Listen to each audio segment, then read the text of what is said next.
Hello, friends, and welcome to our Sunday devotional.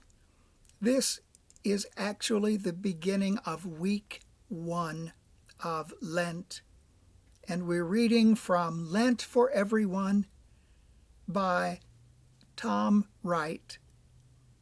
This is a Sunday reading, and today we are reading Psalm 91, verses 1 and 2, and verses 9 through 16. That's Psalm 91, 1 and 2, and verses 9 through 16.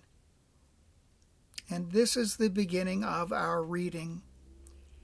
You who live in the shelter of the Most High, who abide in the shadow of the Almighty, will say to the Lord, my refuge and my fortress, my God in whom I trust.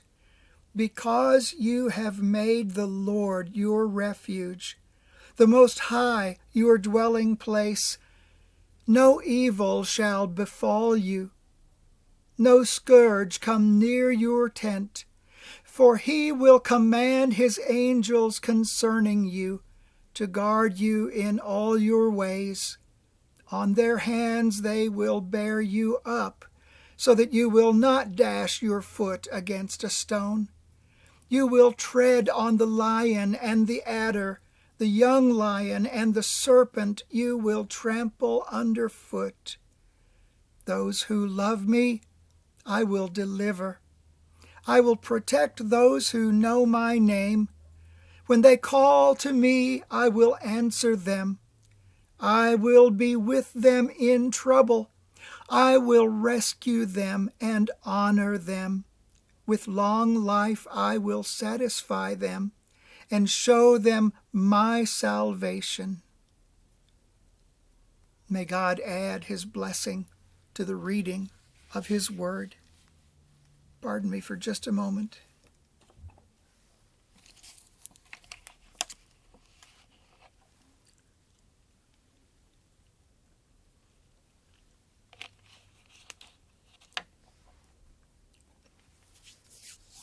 Sometimes it's difficult to make those vocal cords operate without some water. Here is the devotional part of our morning. And these are words from N.T. Wright. Notice what this psalm does not say. It doesn't say you won't be in dangerous places. It doesn't say you won't be faced with wild and threatening animals.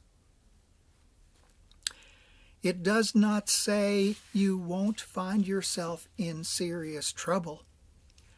It says that God will protect you against harm. It says that you won't need to be afraid of the wild animals, and you'll be able to trample them underfoot. It says that God will be with you in trouble and will rescue you. It is, in other words, a song with its feet on the ground, even while its heart is praising the living and rescuing God. It's a good psalm for Lent because Lent is a journey that may take us to some difficult and awkward places in our outward journey of work, family life, church commitments, and other responsibilities, and in our inner journey of moral struggles and spiritual questionings as we search for God and his ways more deeply than we had before. All these journeys are potentially hard and dangerous, as was Jesus' 40-day fast in the wilderness, with the wild beasts around him and the demons whispering in his ear. It's at this point that we discover just how dangerous the journey is. because one of the things the devil whispered in Jesus' ear was a quote from this very psalm. Perhaps Jesus had memorized it ahead of time and was already using it as a prayer day by day to help him through the rough test he was facing. And the devil, seeing he isn't going to succeed by a direct assault on Jesus' senses or appetites, tries a different tack. If you really believed this psalm, then wouldn't you trust God so much that you could throw yourself off the temple? Doesn't it say He'll send His angels to protect you? Perhaps you don't believe it after all. Perhaps you're just pretending. It was actually a bad verse to choose, because the very next line contains the promise that we shall trample the serpent underfoot, which, ever since Genesis 3, had been read as a promise about the coming child of Eve who would crush the head of the devil himself.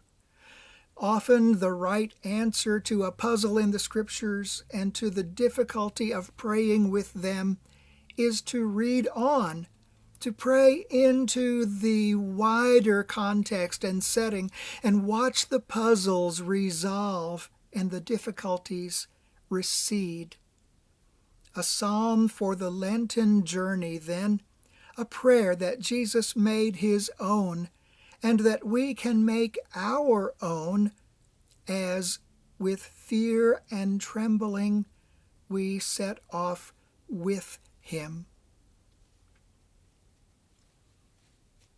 Today, Julian of Norwich said, Jesus did not say, "You will not be tempted." And she says, tempest-tossed. Tempest-tossed. One word. But He did say, you will not be overcome. We don't know what we're going to face, but only that God's sheltering care is assured. Place yourself under His protection. There is no better place to be. May God bless you as you move through the world today. I pray that this has been a day devoted to Him. I look forward to seeing you in the morning.